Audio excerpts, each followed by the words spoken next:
So a K98k accuracy and how to improve it. So this method won't help you if you have damaged crown or it's out of headspace or there's something physically wrong with the rifle, like the rifling or anything like that, or if the barrel is shot out. But this will help for stock fitment, which is extremely prevalent when it comes to Russian captures, because you can have a 1937 stock on a 1944 gun, and I mean all the tolerances are pretty consistent, but obviously during the war they're gonna loosen up their tolerances like everybody else in the war did.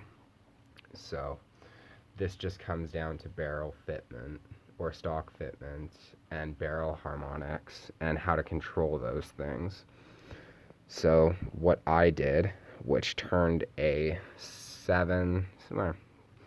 about a 6 MOA gun into about a 3 MOA gun, was I used shim kits. And this is very common on Mosin Nagants. Like, you can actually buy shim kits for it, and you can actually buy them for the Mauser too, but I thought I would just do a little bit of experimenting, and it actually benefited me pretty great. So I put 3 shims in this, and I think these are about 0.2 millimeters, but it's a skull can for reference. And yeah, I cut those 3 and placed them in there, right in the front block here. And I also put it in the rear tang. So in newer Mausers, or I shouldn't say newer, earlier Mausers, this is called a pillar bed. Okay, this is a metal sleeve that actually, the bolt, when you actually tighten up the action screw slides right through this.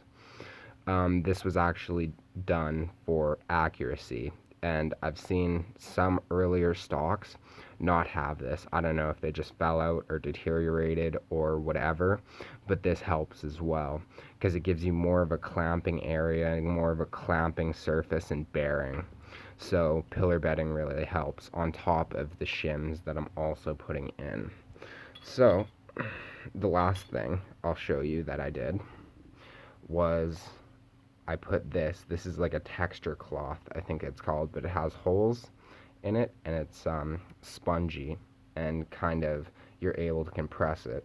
I put it right in front of the bayonet lug because I found when I drug paper through this channel, it was free floated everywhere except the bayonet lug, and this helps, and it also dampens the harmonics of the barrel, and I found this just shoots way better when I put that in. So I'll kind of assemble this, and obviously since it's going to be on camera, it's going to be a lot more fumbly, but so in this handguard here, when you throw this on, I throw 2 shims right in front of the bayonet lug, like, or right in front of the barrel band bayonet lug. What am I thinking? So I put 2 shims here, and what this does was it tightened up this handguard, and right here in the front section it made it so this handguard was not contacting the barrel in any way. Throw that on. Oh, these are always a bugger to get. Spring in.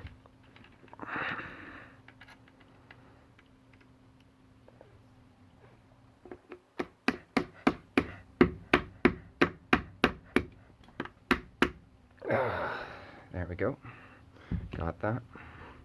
So on the bottom, notice how I put 3 shims on the top of the stock. Well, here I only put 1 shim, and I put it in the same area, right here, right in front of the front action screw, and right here, right in the rear action screw. So throw this in, and the last thing that I do, and if you read most forums where people have done bedding jobs on most rifles, actually, not just necessarily K98Ks, what they do is they get these action screws fairly tight. Just do it by hand, just do it nice and snug, and do it in sequence. So it's a fairly consistent torque. Just like that.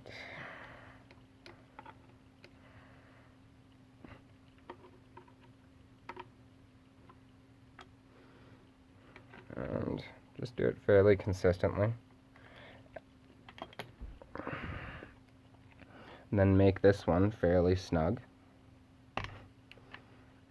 And then the rear one, you're gonna do about a quarter turn more than the front one. So your tang is gonna be tighter than your front action screw. And honestly, with this, it's reversible. Nobody ever knew you did anything to the gun. You can take the shims out at any time. And yeah, you know, this used to shoot 6-inch groups, and now it shoots 3-inch groups. And I would say that's pretty good results for, you know, 20 minutes and the sacrifice of one can and some spongy material. You know, this has drastically improved the accuracy of this.